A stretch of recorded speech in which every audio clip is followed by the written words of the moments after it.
Paz do Senhor Jesus, meus irmãos, Deus abençoe a todos vocês. Desde já eu queria pedir que o Senhor abençoasse a toda a tua casa, toda a tua família, abençoasse toda a tua vida pessoal, espiritual, ministerial principalmente, e que você venha a entender qual é o propósito do Senhor na sua vida, e você venha a entender qual é a tua missão, o teu propósito nos caminhos do Senhor. Amém? Hoje nós vamos falar sobre a igreja, algumas perguntas que as pessoas me mandaram, mas antes de qualquer coisa eu quero dizer para você, não se surpreenda com algum barulho de fundo que tiver, alguma interrupção que tiver, porque eu estou gravando aqui na minha igreja e é de dia, né? E sempre tem movimento para lá e para cá, às vezes na rua também, fica pertinho da rua, então sempre tem ali uma voz, algum barulho, carro, gente passando vendendo alguma coisa, mas isso é normal. Mas foca no que nós estamos falando aqui, tá? Então, algumas pessoas fizeram algumas perguntas e aí a minha companheira, minha esposa, né, ela catalogou para mim algumas perguntas também, e nós cremos que algumas coisas bem atuais que tem a ver aí com a vida cotidiana da igreja, do ministério, da caminhada cristã que nós vivemos, que nós passamos. Então, que isso possa ajudar você, que isso possa contribuir para aumentar um pouco mais a sua fé e te nortear no caminho que você deve andar, as condutas e as práticas de um verdadeiro cristão. Amém? Então, a pergunta que me fizeram é o seguinte: as igrejas no dia de hoje são como as igrejas de antigamente? Vou repetir: as igrejas no dia de hoje, para que nós vivemos 2021, para ser mais exato, elas são que nem as igrejas de antigamente? Será que são? Será que elas estão próximas daquilo que nós vemos, lendo, meditando, estudando a palavra do Senhor? E aliás, sobre a palavra tem outro vídeo nosso que nós fizemos sobre a palavra, o que ela produz no ser humano, que tipo de bênção que ela nos concede, você lendo, você meditando, você analisando. Amém? Então nós vamos tomar como base a pergunta: as igrejas no dia de hoje são como as igrejas de antigamente? Nós vamos tomar como base o texto que está lá no livro de Atos dos Apóstolos, no capítulo 2, a partir do versículo 37. Minha Bíblia está aqui do lado e eu vou ler para você aí. São alguns versículos, mas para você ver mais ou menos, para a gente nortear aí o nosso bate-papo de hoje, tá? Então, Atos capítulo 2, versículo 37, tem aí um título, né? Algumas Bíblias têm um título. Essa minha aqui está assim: as primeiras conversões.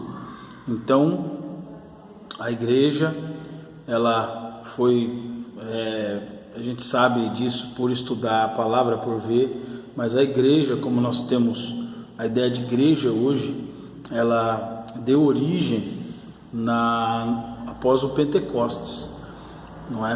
Após o Pentecostes, ela é uma igreja, pelo menos assim, próxima dos padrões de hoje, porque daí para trás você sabe que existia o templo, existia sinagogas, existiam uns outros tipos de ajuntamento, até no meio das festas ali judaicas, tal, ajuntamento dos povos, mas como ideia de igreja mesmo, do padrão que nós vemos hoje aqui, claro que vai ter algumas pessoas que não vão concordar, não, a igreja foi antes, tal, a igreja foi depois, né, não sei o quê, mas assim, é quase que um consenso na teologia que a igreja, ela começou mesmo a partir dali, após o Pentecostes. Então o Pentecoste é o primeiro ajuntamento, e a partir dali as pessoas capacitadas com o dom para espalhar a palavra do Senhor. Amém? Mas isso é um assunto para um outro dia, né? Então, Atos capítulo 2, versículo 37, as primeiras conversões, lembrando que após o Pentecostes ali, alguns minutos ou segundos depois, as pessoas que estavam do lado de fora viam aquele movimento tal, e aí alguns disseram que eles estavam embriagados, porque eles estavam falando umas línguas que nem todo mundo conhecia, línguas estranhas, mas estranhas assim. Por exemplo, você vai ler ali, você vai ver, só a gente dando uma pincelada nisso que aconteceu. As línguas estranhas que diz ali, e que muitas igrejas hoje tomam esse texto para endossar, para assinar embaixo, aquelas línguas que de tão estranhas ninguém nem sabe o que significam, né? Mas enfim, isso é um assunto polêmico para outra hora também. Então eles viam as pessoas falando, por exemplo, lá fora a multidão passando, e aí o Espírito Santo dava uma língua, por exemplo, um alemão, um espanhol, um exemplo, tá, irmãos? Um francês, um latim, né? Outras línguas para alguma daquelas pessoas que estavam ali no ajuntamento, e elas profetizavam e recitavam textos bíblicos na língua que era estranha para os judeus, mas era uma língua conhecida para alguém, ou alguéms, né? Como um aluno meu gosta de dizer, ou alguéms que estavam lá fora. Então, uma pessoa que não sabia falar o alemão, o Espírito Santo vinha e concedia aquele dom de falar aquela língua, o alemão, para que fosse profetizado, fosse evangelizado aquelas pessoas que estavam lá fora. E assim com o francês, assim com o espanhol, assim com outros tipos de línguas, não é? Que estava o Espírito Santo concedendo àquele povo, para que as pessoas de lá de fora recebessem também a bênção, a promessa do Espírito Santo, a palavra do Senhor. Ao contrário do que acontece muito hoje nas igrejas, que a pessoa começa a falar e começa a profetizar em línguas estranhas, e aí você fica mais perdido do que quando começou, não é? Então, a língua estranha aqui é nesse contexto. Como diz um pastor amigo nosso, um texto fora do contexto, ele vai gerar um pretexto. Pretexto para quê? Para ensinar uma doutrina que não é bíblica, dar uma ideia de uma coisa que realmente não é daquele jeito, tá? Então, nesse caso aqui, foi isso que aconteceu. Mas enfim, vamos lá. Então, essas pessoas, algumas pessoas que estavam lá fora, começaram a falar: o povo ali está meio alegre, né? Demais. Eu acho que eles já estão, outros até, aqueles a qual o Espírito Santo não tocou, que não foi falar da sua língua, né? Sabe-se lá por quê, mistério, a gente não sabe, coisas que a gente não tem coisas que a gente não sabe explicar, tá? Outra coisa na teologia é isso, nem tudo é explicado, né? Esse refúgio de teólogos que falam assim: eu sei o que significa. Não, nem tudo é explicado. Os mistérios que Deus reserva para si são para si. Ele vai revelar na hora que tem que revelar. Então, uma das coisas que a gente luta muito com esses teólogos de hoje aí, fabricados, né? Teólogos de escola de beira de esquina, de igrejas duvidosas, é que eles acham que eles têm resposta para tudo e quer enfiar uma filosofia lá dentro da teologia, e não tem nada a ver. Teologia é estudo bíblico, irmão.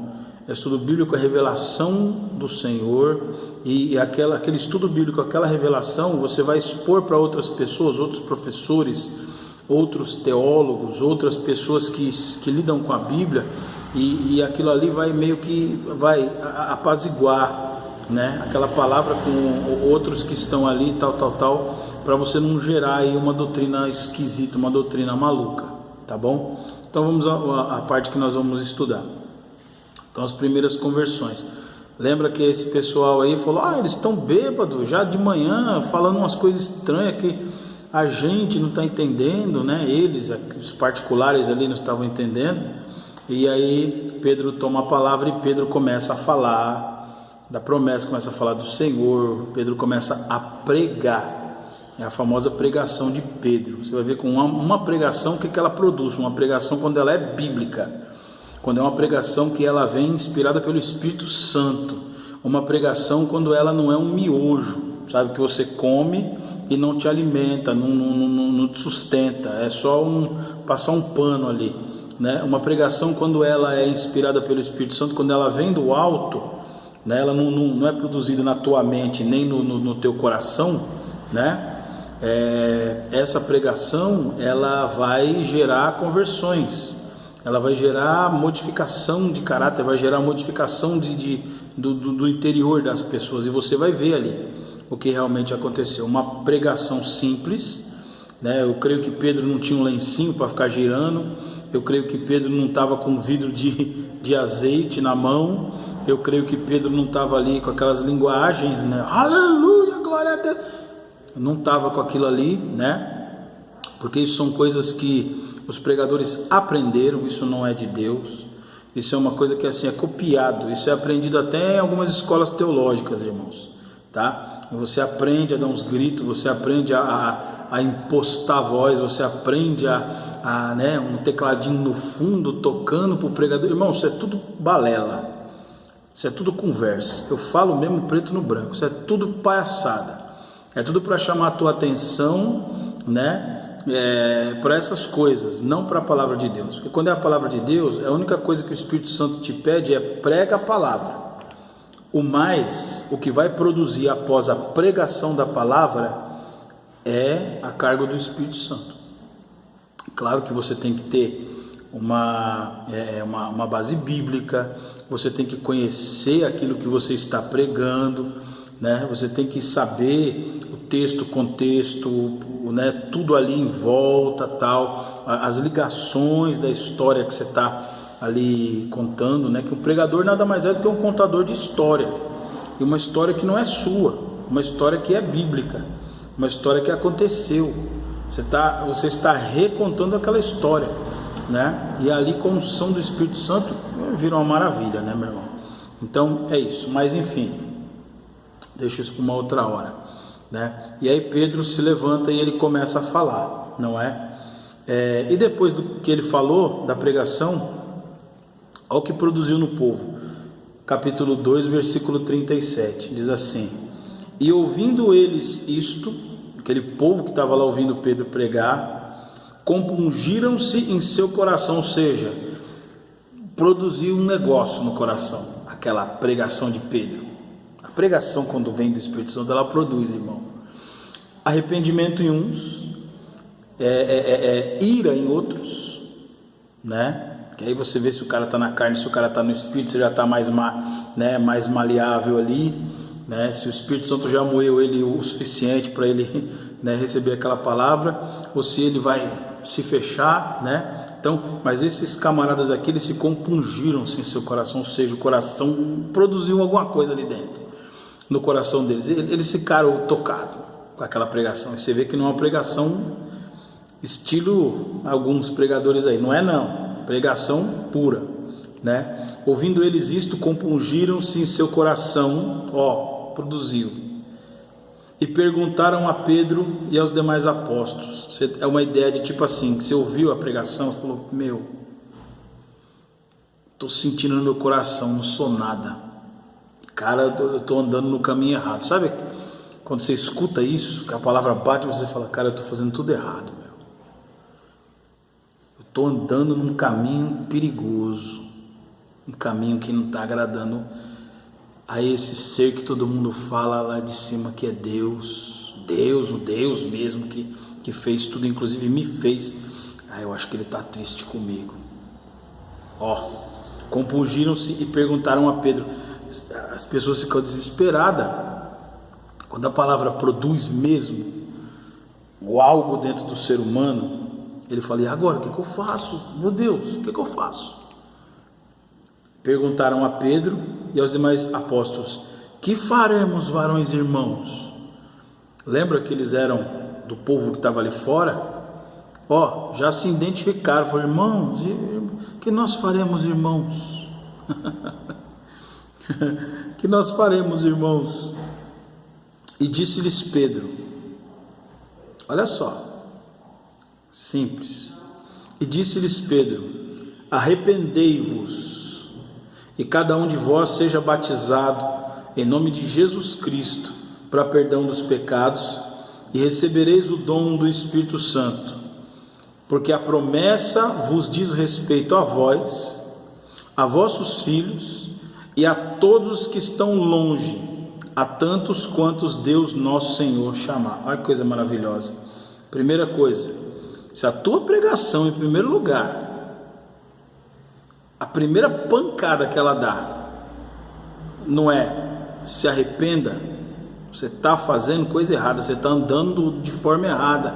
Se a sua pregação, aquela pregação que você baixou da internet, aquela pregação que você copiou de alguém, aquela pregação que você fez lá 5 páginas, tópicos, né? Aquela pregação que você ficou ali maracutaiando ali, né? Dias e dias para chegar em impacto nas pessoas.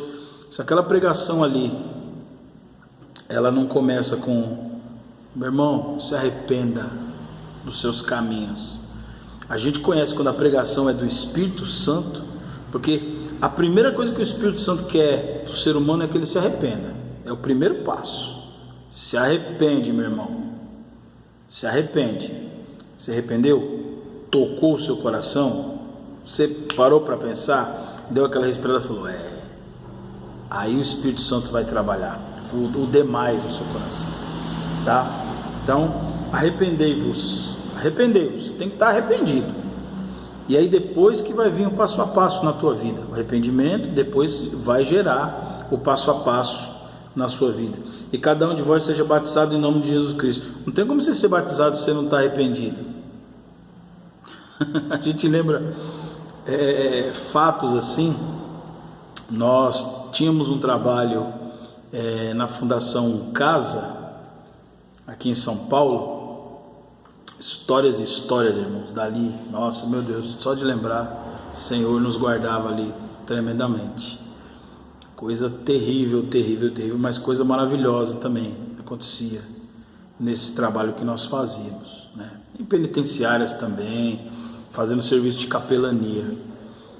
Aí um rapaz uma vez chegou para mim, interno, já fazia um tempo que ele estava lá dentro. Eu não vou falar para vocês aqui o que ele fez para estar ali, mas coisa grave, muito grave, coisa pesada. Ele falou assim para mim, pastor, como que é esse negócio de batismo aí nas águas aí? Eu falei, batismo nas águas é assim, você tem que se arrepender primeiro de todos os seus BO, a gente falando lá dentro para eles aquela linguagem, você tem que se arrepender de todos os seus BO, todos, se arrepender, um por um, pensar ali, botar na mesa e analisar e se arrepender. Puxa, eu não devia ter feito isso, puxa, eu não devia ter cometido esse crime, puxa, eu não devia ter agido assim. Depois disso, que você se arrepender, aí você vai pensar em caminhar o caminho do Senhor. Está entendendo, meu irmão? Ele, pastor, sim. Então, o primeiro passo, arrependimento. Após isso, aí que vem aconselhamento, curso para batismo, que algumas igrejas dão, todas deveriam dar, mas é uma coisa que parece que os crentes fogem, né?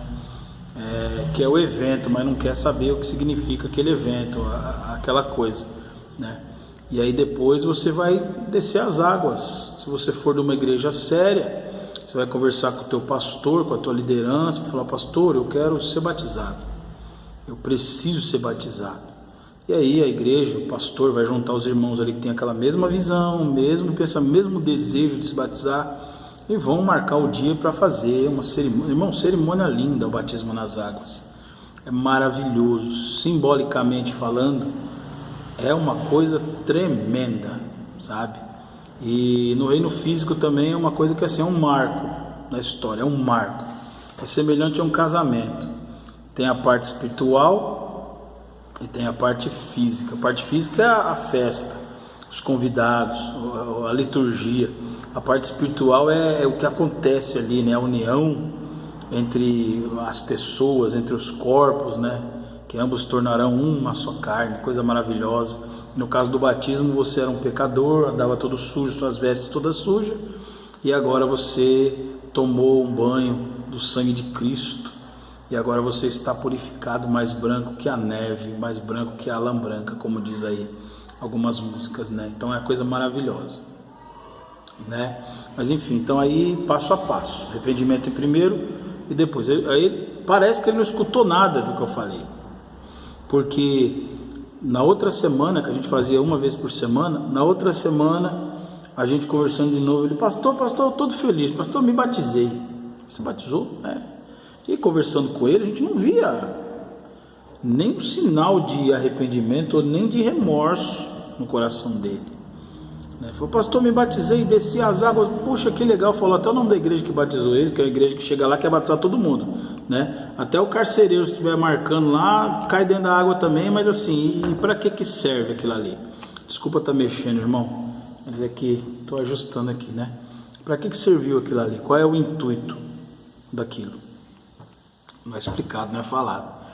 Se batizou, foi: pô, legal, e aí? O que você tirou disso? Fizeram uma piscina aqui e tal, me jogaram lá dentro, da hora, quer dizer que agora eu tô limpo de todos os meus B.O., tô limpo. Você vai falar o quê? Né? Eu falei: irmão, quem vai dizer isso é você.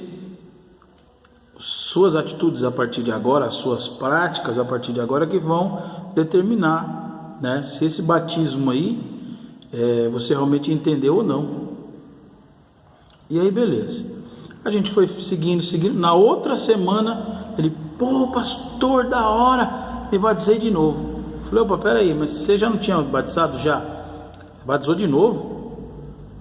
Porque todo sábado eles estão aqui e tal, e não sei o que, eu senti no coração de batizar. Meu filho, então aquele primeiro lá foi minha boca, não foi legal não. Poxa, tá bom. Na outra semana: ô pastor, pô, eu acho que agora que eu estou entendendo o que foi, meu irmão. Eu batizei. Batizou o quê? No Espírito? Não, nas águas. De novo, 3 vezes.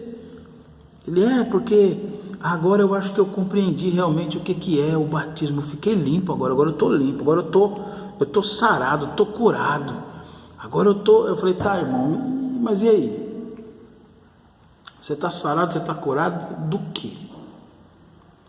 Não, porque eu estou preso aqui, você sabe, a gente preso aqui, a gente fica sujo, porque o ambiente aqui. Eu falei: você fica sujo aqui? Você veio limpo da rua e fica sujo aqui dentro? Ele: porque não sei o que. Eu falei: ô filho, peraí, vem cá, senta aqui. Você já veio para cá sujo, você já entrou aqui dentro sujo, e aqui dentro não vai te sujar mais, a não ser que você apronte coisas que você aprontava lá fora. Mas aqui dentro é justamente para isso. A tua parte física, a tua parte psicológica é para tentar limpar. Você está preso aqui para tentar limpar, apagar. Você está pagando aquilo que você fez, ou pelo menos tentando pagar aquilo que você fez. Agora, espiritualmente falando, em relação ao batismo, você veio sujo do mundo. Você não se sujou aqui. Enquanto você não parar para meditar no que você fez, que o que te sujou foi o que você fez. Sua prática, seus atos, foi aquilo que te sujou. Enquanto você não botar isso na tua cabeça, você vai permanecer sujo. E aqui você está tomando só um banho, toda semana você está tomando um banho. Tanto é verdade que toda semana você fala: agora eu tô limpo, e se suja de novo? Não. Eu falei: enquanto você de coração não se arrepender. Aí eu abri essa parte aqui da palavra para ele. Eu falei: o que é o primeiro aí? Arrependimento. Você tem que se arrepender daquilo que você fez, aqueles crimes que você cometeu, coisa pesada, tem até uma coisa grave ali. Eu falei: você tem que se arrepender daquilo ali, irmão. Produzir dentro de você uma tristeza, uma coisa ruim, de você falar: puxa, eu pequei, Senhor, pequei. Como Davi, se eu não me engano, né? Pequei perante Deus, ou foi o filho pródigo, não me lembro agora, mas pequei perante Deus, né? E perante o Senhor. Quando você não produzir isso em você, meu irmão, não vai adiantar nada você se batizar. O batismo, ele é só um selo, um selo comprova que você sentiu aquele arrependimento e você está se batizando. Se esse pessoal que está vindo te batizar, toda vez, eu acho que eles devem ter um caderninho que eles anotam o nome da pessoa, toda semana teu nome está lá e eles estão te batizando, então tem coisa errada, já começa por aí, errado nessa igreja. Falei, e em você é isso, você está simplesmente tomando banho de piscina, mas o arrependimento não está dentro do teu coração. E aí sabe o que aconteceu?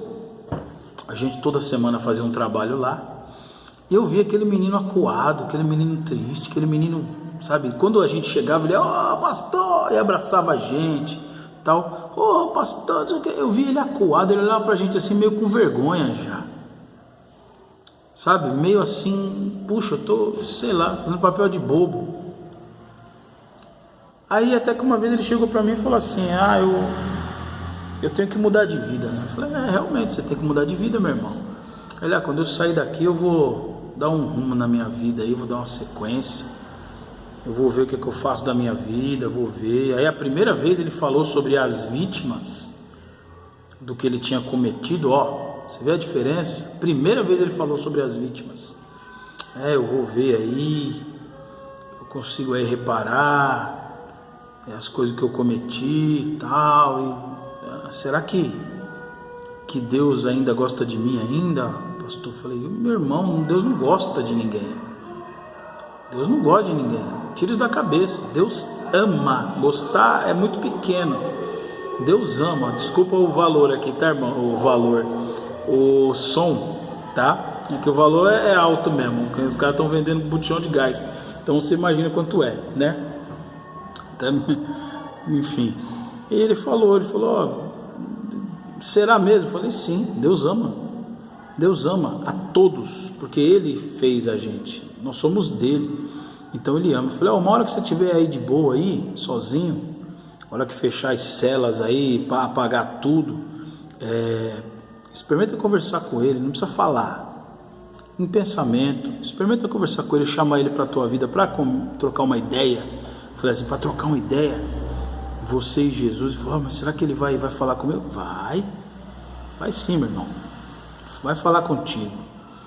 E aí depois, na outra semana que o trabalho continuou, na outra semana ele já não estava lá, né? E você sabe que a gente pergunta, cadê o fulano de tal interno tal? Dependendo para quem você pergunta dentro da Fundação Casa, algum funcionário, eles vão te falar ou não, porque às vezes eles estão achando que você tem algum recado, alguma coisa, né?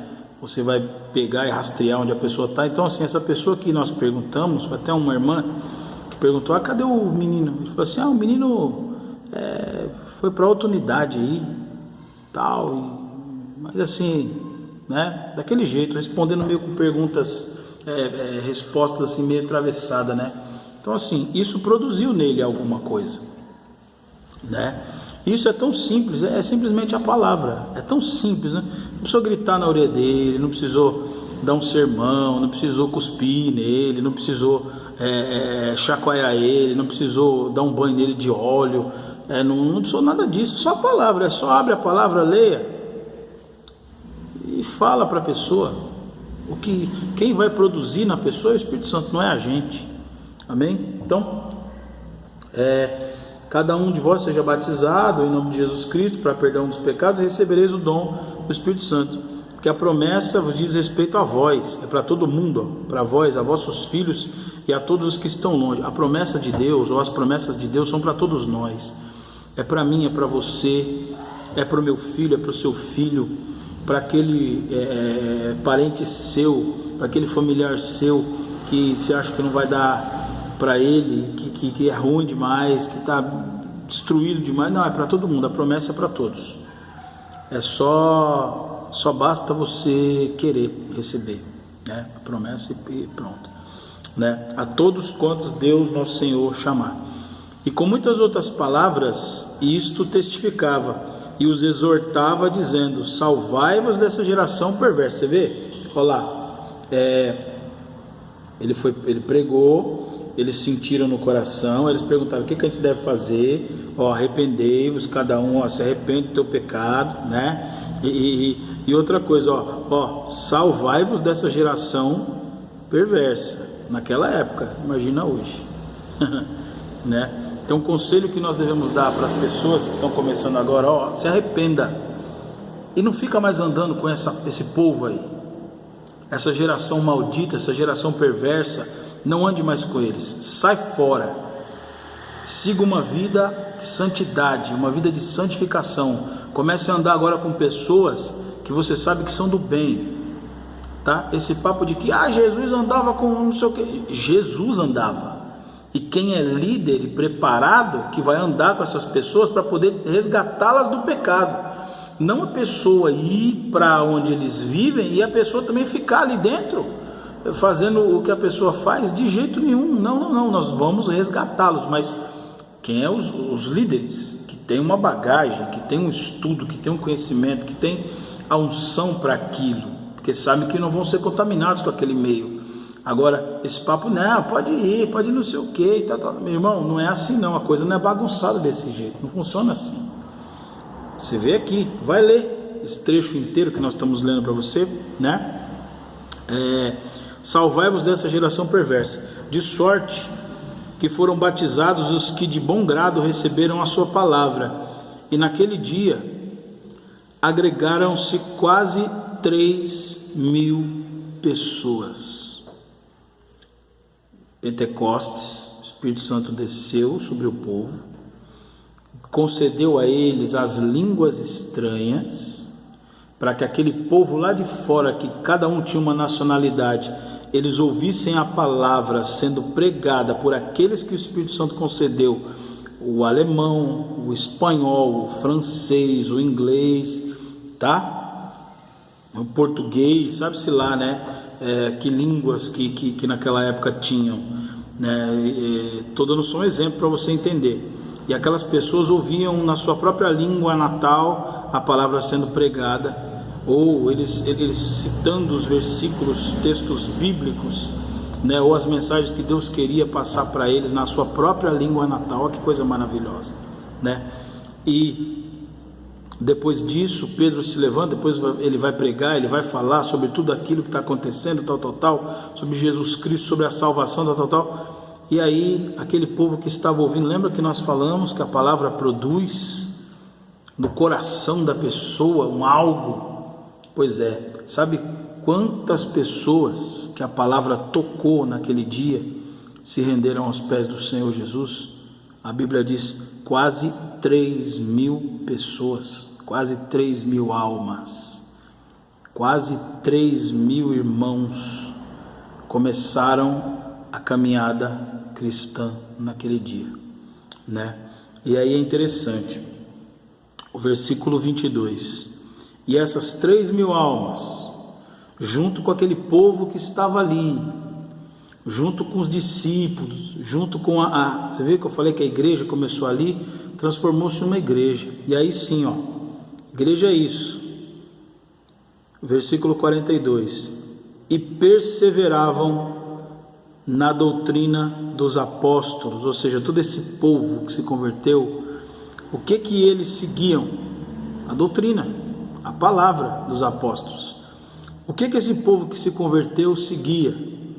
Seguia o pastor fulano, o apóstolo cicrano, o evangelista beltrano, o reverendo, não. Eles seguiam o quê?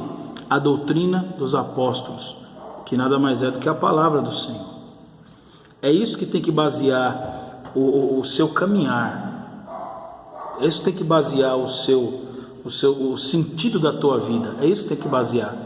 O manual que você vai ter a partir dali é a palavra, é a doutrina dos apóstolos, é a palavra, né? Então, eles, de sorte que foram batizados de bom grado, quase 3.000 almas, e perseveravam na doutrina dos apóstolos. Perseveravam na doutrina dos apóstolos. A pessoa hoje ela não quer mais ler a Bíblia, ela não quer participar de uma escola bíblica, não quer participar de uma escola teológica, ela não persevera na doutrina. Ela persevera em outras coisas. Ela não falta um culto na casa das irmãs, ela não falta num ajuntamento, ela não falta como é que eu posso dizer, numa campanha, ela não falta nas festinhas que crente gosta de fazer, ela não falta, mas ela nem vai, não é que ela não falta, ela nem vai na escola bíblica dominical, na teologia, na escola teológica das igrejas, culto de pregação, como é que as igrejas chamam? Culto de doutrina. Não vou, vai fazer o quê? O pastor vai bater em nós, né? Arrependei-vos, começou ali a pregação, né? Engraçado isso, né? O povo não quer, né? Então ela não persevera, ela persevera de ir na casa dos irmãos, encher as paciências, persevera de ficar visitando casa dos hoje vai com fulano tal, vai na casa do pastor. Vai na casa do pastor visitar ele, então. Visita ele lá na casa dele. Não, vou na casa do... Deus mandou uma profecia para entregar lá por irmão, não sei o quê. Por que será? Justo irmão. Será que é porque ele tem um comércio?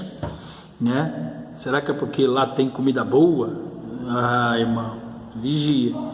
Né? E perseveravam na doutrina dos apóstolos e na comunhão. O que é comunhão? Eu gosto do pessoal da igreja Congregação Cristã, que eles falam assim: irmãos, vamos permanecer na comunhão. O que é a comunhão? O mesmo espírito, mesma sintonia, o mesmo sentido, o mesmo objetivo, o mesmo gosto, o mesmo desejo, naquele objetivo, estou dizendo, tá, irmãos? Na comunhão e no partir do pão e nas orações. Olha quanta coisa. Para você ser crente, primeiro você precisa se arrepender. Primeiro passo. Depois você tem que perseverar na doutrina dos apóstolos, na Bíblia. Depois você tem que perseverar, insistir em estar em comunhão com seus irmãos e com a igreja. Quanto neguinho está por aí. Obrigado com a sua igreja, obrigado com suas lideranças, com o seu pastor. Eu tenho uma agenda, estou pregando o Brasil inteiro e não pisa nem na igreja, porque lá você não é bem visto. Por que será? Eita, pastores, cuidado, hein? Cuidado, pregadores itinerantes aí, né? No partir do pão, ou seja, irmãos, quem é crente não pode ter um escorpião no bolso. Quem é crente não pode ser pão duro, mão de vaca. Quem é crente não pode ver o irmão passando necessidade e ficar quieto.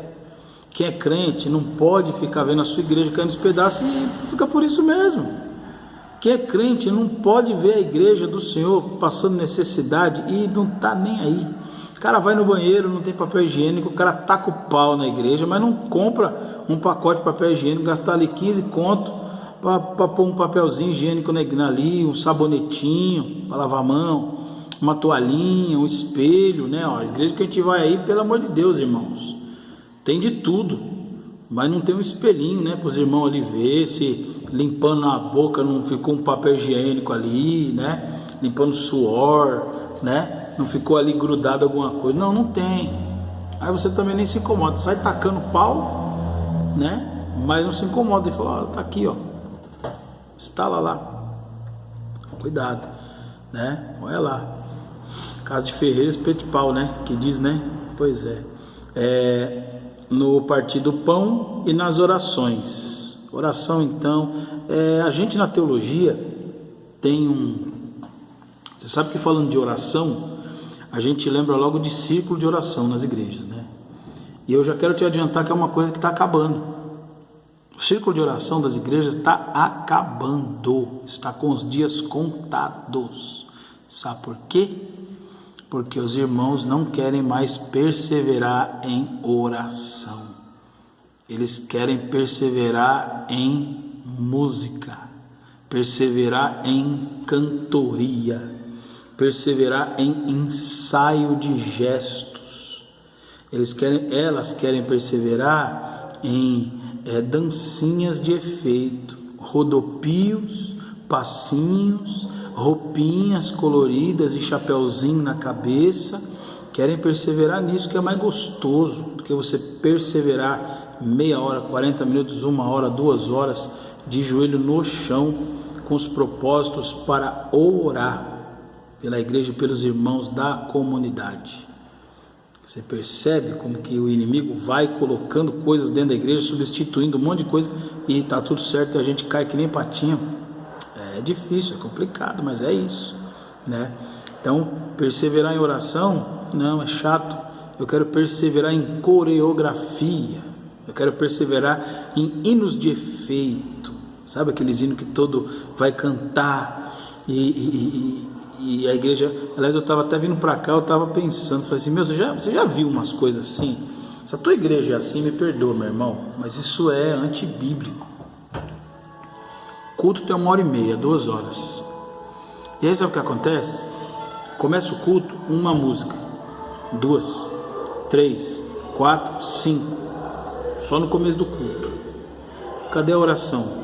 2 minutos de oração antes de começar o culto, depois é só música. Aí sabe o que acontece? Depois, aí vem os recados, aí vem a ministração do dízimo e oferta, né?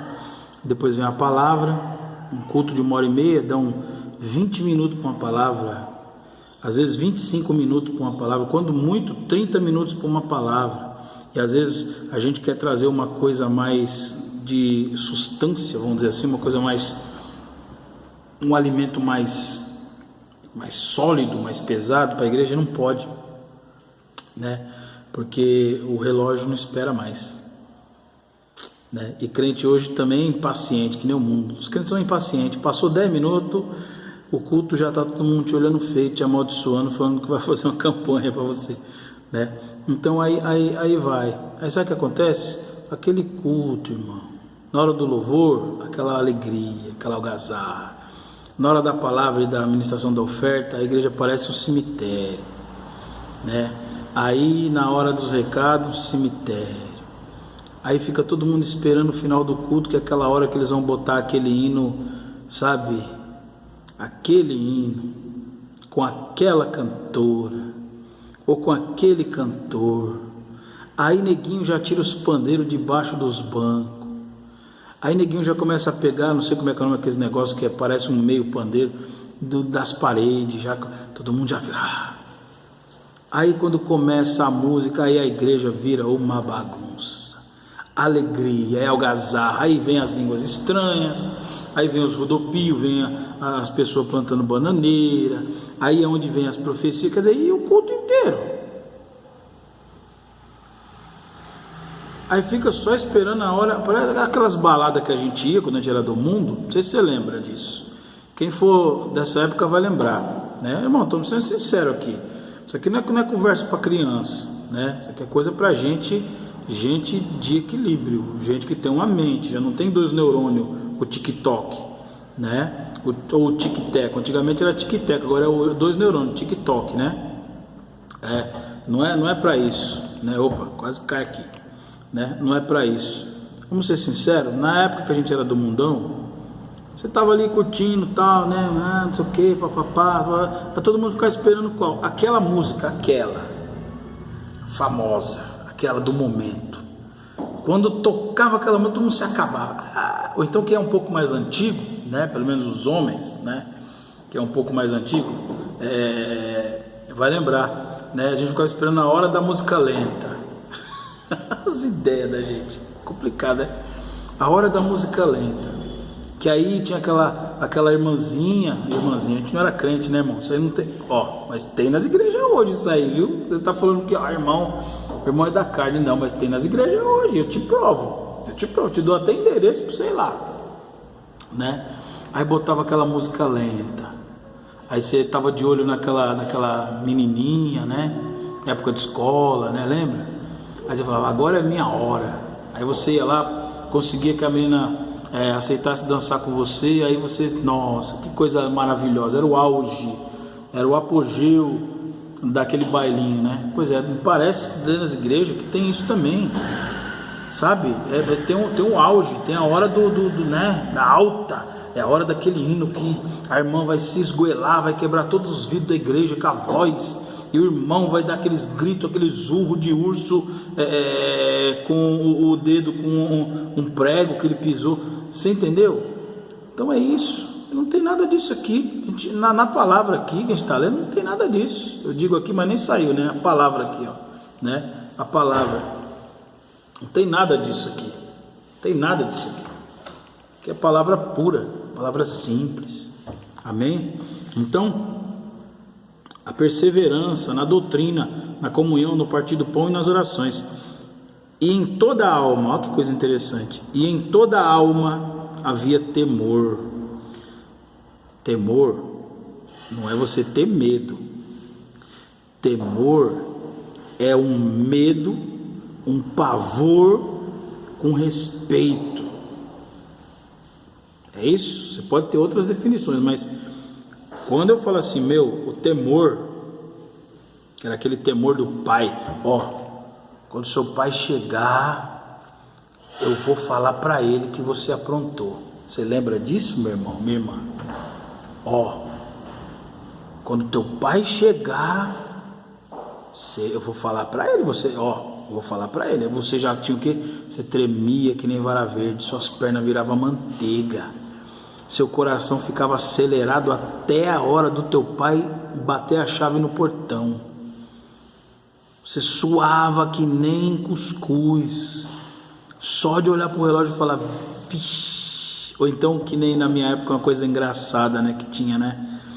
A gente tinha um cachorro, nem na época de moleque, novo, e aquele cachorro sabia a hora que meu pai tava vindo, cara.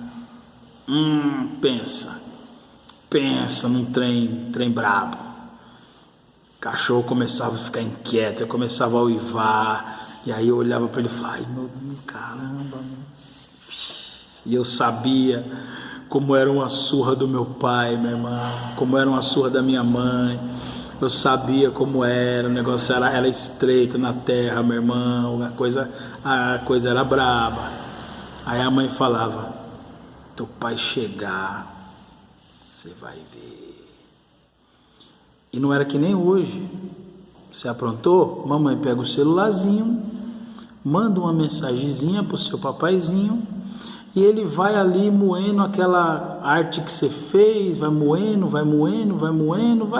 vai desanuviando, né, como diz, vai diminuindo a raiva, vem ali os 5 minutos, né, de ponderação, de pensamento, e quando ele chega na tua casa, ele te dá o quê? Uns gritos.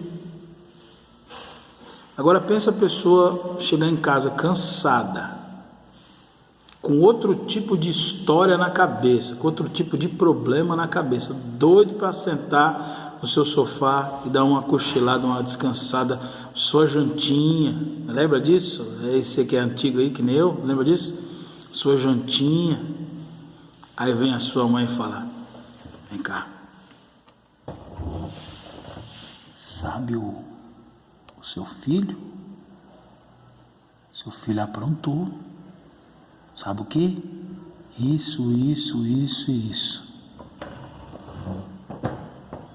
E o pai, vem aqui. Final você já sabe. Quem é da minha época, o final você já sabe, né? É assim. Isso é temor, é medo, é pavor, mas é um respeito, que você sabe que ali é uma autoridade.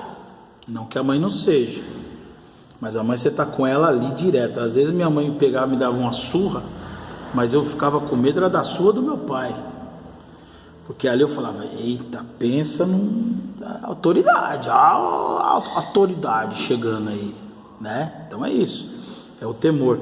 Então em toda alma havia temor. Deus, quando você falava Deus, você falava, Deus, não, com ele não, ninguém mexe. Deus vai te castigar, irmão. Não, pelo amor, não, Deus não, Jesus, a pessoa tinha até medo de falar o nome de Jesus. Hoje você vê como que é aí, né? As coisas, não preciso nem entrar em detalhes, né? E toda alma havia temor, e muitas maravilhas e sinais se faziam pelos apóstolos. Sabe por que tinha muita maravilha e sinal? Mas era muita maravilha e sinal, porque havia temor no coração do povo, né? Havia respeito no coração do povo, havia no coração do povo aquela compreensão de quem era Deus. Eles sabiam quem era Deus, e quando Deus falava assim, eu vou fazer, meu amigo, vai fazer. Você está na mão de Deus, está na mão de Deus, Cuidado. Você percebia? Então é por causa disso, né? Maravilhas e sinais eram feitos pelos apóstolos, e todos os que criam estavam juntos e tinham tudo em comum. Oh, coisa boa é a união, né? Coisa maravilhosa é o povo que teme a Deus, que respeita a Deus e permanece junto, né? Mas hoje ninguém quer ficar junto mais não, irmão. Eu congrego aqui na minha igreja, se amanhã pisarem no meu calo, eu vou para outra, né? Eu congrego na outra igreja, se pisarem no calo lá, eu venho para essa. Eu congrego aqui, se alguém falar alguma coisa para mim, olhar torto para mim, eu vou para a sua igreja. Aliás, de onde é a sua igreja? Onde você congrega? Vamos ver. Você percebe? Então é assim, não tinha aquele respeito, aquele temor. E todos que criam estavam juntos e tinham tudo em comum. O que era em comum? Eu quero ir para o céu, quero me salvar, quero salvar a minha casa, a minha família. O que é mais importante para você, irmão? Minha salvação.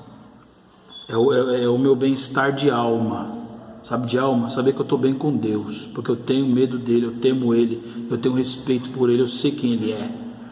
Então eu quero que o Senhor olhe para mim e fique feliz com a minha vida. Então o que eu quero em primeiro lugar é isso, é estar com ele. Aí você pergunta hoje, o que você quer, irmão? Vamos lá. Fosse um gênio da lâmpada, imagina um pastor, né? Virasse um gênio da lâmpada. Você tem um desejo, que eu vou fazer aqui, eu tenho esse poder, eu vou fazer aqui para você. Qual que você pediu? Pensa aí. O que você pedia? O que era importante para você? Da sua vida inteira, da sua existência inteira, o que era importante para você? Pegava uma pessoa daquela época e perguntava, e pegava uma pessoa de hoje e perguntava, você ia se surpreender com o que a pessoa ia querer, né? Você ia surpreender. Por isso que Jesus, em algumas vezes, falava assim, o que você quer que eu te faço?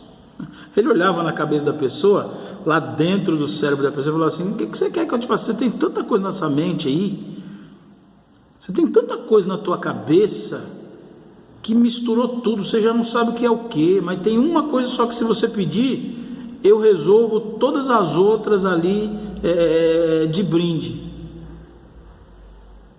Você já parou para pensar nisso?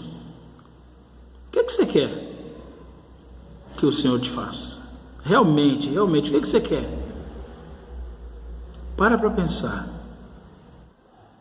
Tem uma que se você entregar na mão do Senhor, através daquilo, Ele vai resolver todas as outras coisas.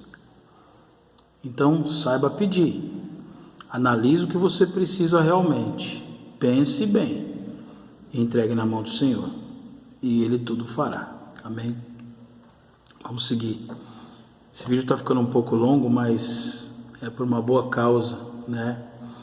E vendiam suas propriedades e fazendas e repartiam com todos, segundo cada um havia de mister. Quando eles obtiveram ali o perdão do Senhor, a sua salvação, que se arrependeram realmente, os bens materiais passaram a não ter valor para eles, como tinha na vida deles anterior. A pessoa, quando ela aceita Jesus, ela não passa mais a dar valor, aquele valor além do que tem, sabe, aquele valor exagerado a coisas materiais. Então, o que significa isso aqui? Eles vendiam o que tinham, porque eles viam que tinha muita gente necessitada, gente pobre mesmo, gente mesmo na miséria mesmo, de ponto de não ter o que comer, irmão. Sabe? Então, a pessoa tinha bens, tinha propriedades, eles vendiam essas propriedades para ajudar essas pessoas. Olha que coisa maravilhosa, porque uma pessoa que é salva de novo, é nascida de novo, na salvação, né? A gente fala assim que a pessoa ela é refeita praticamente do zero, ela passa a ser uma nova criatura, como diz, né? Não sou eu mais que vivo, mas Cristo vive em mim, né? E a vida que agora eu vivo, não vivo mais na carne, nas coisas do mundo, eu vivo agora no Filho de Deus, né? Eu vivo pelo Filho de Deus. Então a gente passa a ser ou a ter um coração segundo Cristo. E aí aquelas coisas que para nós tinha valor, bens materiais, juntar aquele monte de tesouro, aquele monte de coisa que você morria, ficava para os outros aí, ficava para a família. Você não desfrutava, você não tinha poder nenhum sobre aquilo mais, não te fazia nada. Você se ferrava para conseguir e depois que conseguiu você guardava, você não desfrutava.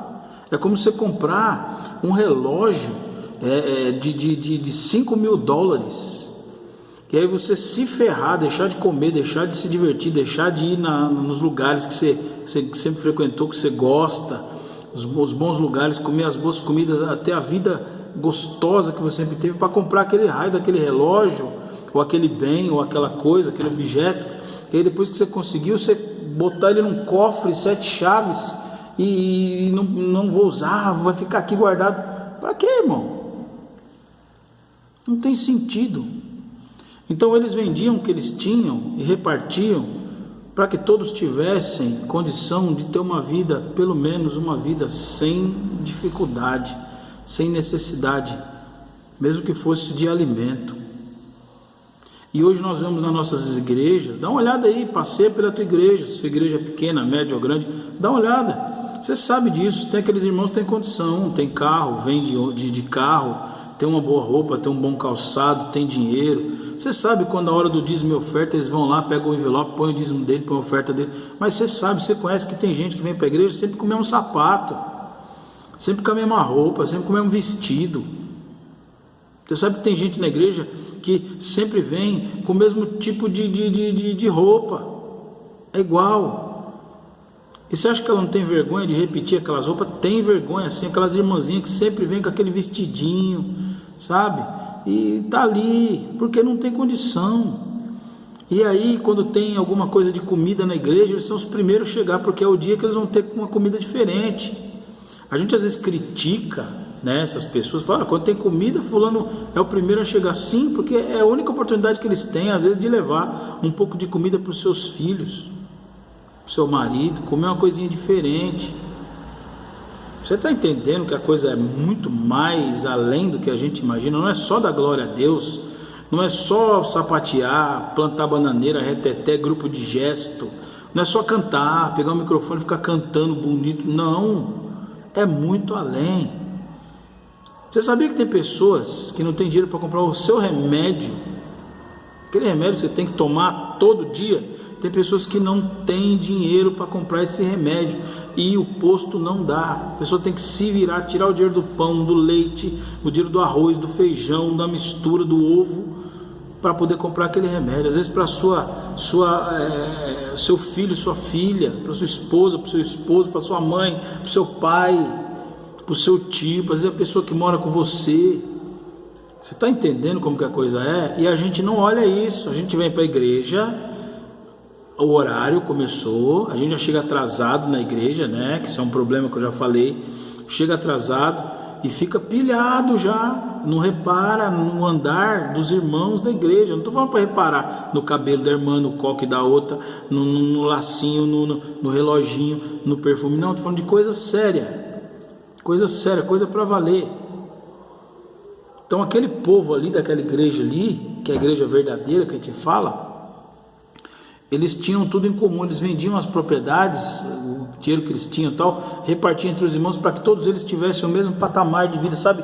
O mesmo padrão de vida. Porque eu sei que aquele irmão, ele não vai prestar atenção no seu culto, na sua palavra, na liturgia da tua igreja, no movimento que você está fazendo, se ele tiver com o estômago vazio, se ele estiver pensando que ele vai pôr na mesa quando ele chegar do culto. Às vezes ele está no culto orando para que Deus ponha a comida na mesa dele, e nós que somos líderes ficamos preocupados com o tom do louvor. Você parou para prestar atenção nisso? Irmãos, só quem passou fome sabe o que é passar fome. Só quem passou privação e teve provação na vida sabe o que é passar por isso. Os crentes hoje são os crentes muito de condomínio, tem tudo, Mas ainda nas nossas igrejas tem um povo necessitado até de alimento. Eu não vou nem falar de necessitado de alma, necessitado de sentimentos, não vou entrar nem nesse mérito aí, né? Porque tem um povo necessitado. Deus mandou o povo vir para nossas igrejas, os necessitados, os pequeninos, e a gente não está cuidando deles, não estamos cuidando. É fácil você fazer um culto bonito, decorado, a igreja, olha que igreja grande, bonita minha, decorada, uma coisa toda tal, toda top, e aquela festividade, as roupinhas das irmãs, tudo, as corzinhas combinando, tudo bonitinho, bonitinho, mas ei, e depois, quando acabar o culto, o que rola? A casa do irmão, na casa da irmã, tem coisa para comer lá? E aí? Percebe? É coisa muito mais além. Olha lá. Você tem que ler a Bíblia, tem que entender, irmão, como era antigamente, né? E perseverando unânimes todos os dias no templo. Todos os dias no templo. Por que eles estavam todos os dias no templo? Porque era o lugar que eles sabiam que eles iam encontrar o Senhor, em primeiro lugar. E eles estavam tão apaixonados pelo Senhor que eles queriam vê-lo todo dia.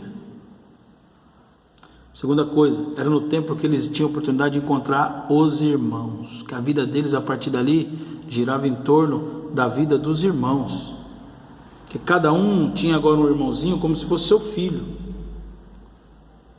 Eu sendo crente, eu tenho um novo convertido agora aqui, eu tenho que entender e sentir no coração que ele é como se fosse meu filho, então eu quero cuidar, eu quero zelar. Diferente de hoje, eu vou no culto, 1h30, acabou o culto, tchau, um abraço. A pessoa chega na igreja, não te dá a paz do Senhor, aquela cara de limão, cara de delegado né? Aí na hora do louvor, na hora do reteté, na hora do aviãozinho, quer vir para o seu lado todo cheio, irmão, não. As primeiras coisas têm que ser observadas. Aí acabou o culto, aquela alegria no culto, aquela, te encontra na rua, nem fala com você, nem Pai do Senhor, como se fosse um cachorro passando na rua, você. Então esse é o sentimento que você tem de você ser um crente. Você tem um novo convertido, você tem que ter ele como o seu filho espiritual. É esse sentimento que você tem de encontrar ele na rua e não está nem aí? A pessoa às vezes é mais necessitada que você, irmão. Você não sabe da vida de... Você não sabe, irmão. O que rola nos gabinetes aí de histórias, de necessidade de pessoas, de famílias destruídas, vidas destruídas. E aqui na igreja, quando está todo mundo bem arrumadinho, com banho tomado, com a roupinha, né, no meio do louvor, no meio da adoração, todo mundo parece que está bem, né? Você está bem, irmão? Tô bem, glória a Deus.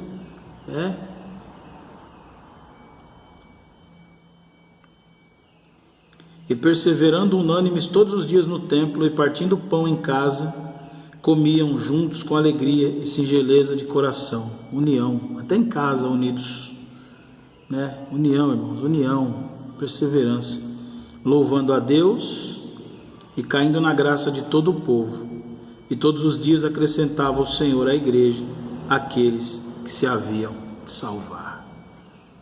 Sabe por que Deus acrescentava à igreja todos os dias aqueles que Ele queria salvar? Porque era um lugar confiável. Ele falou, eu posso mandar os meus pequeninos para lá, que lá eles vão ser bem cuidados, vão ser bem tratados, vão ser alimentados, espiritualmente e fisicamente também, porque a minha igreja ela é rica, porque eu sou o dono.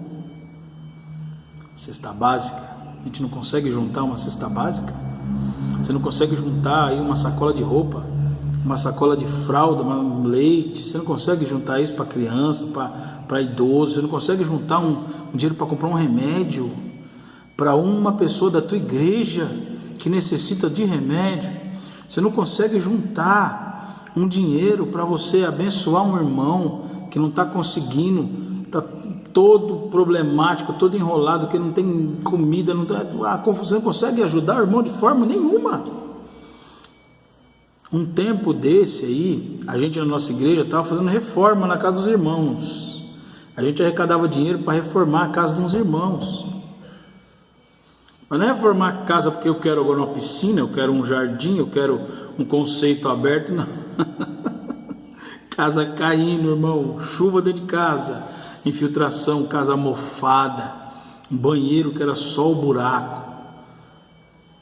Irmão, a igreja, ela tem que fazer a obra. E todos os dias o Senhor acrescentava à igreja aqueles que Ele queria salvar. Eu vou enviar os meus pequeninos à igreja, à minha igreja, porque eu sei que ela vai cuidar, ela vai tratar, ela vai alimentar espiritualmente e fisicamente, se precisar. Ela vai ensiná-los o caminho que deve andar e não desviar. E ela vai zelar e conduzir e cuidar desses meus pequeninos até o dia que eu chamá-los para habitar comigo na glória. E nenhum vai se perder, porque eu deixei a minha igreja, os meus filhos, treinados, habilitados, ensinados para isso, para cuidar dos meus pequeninos.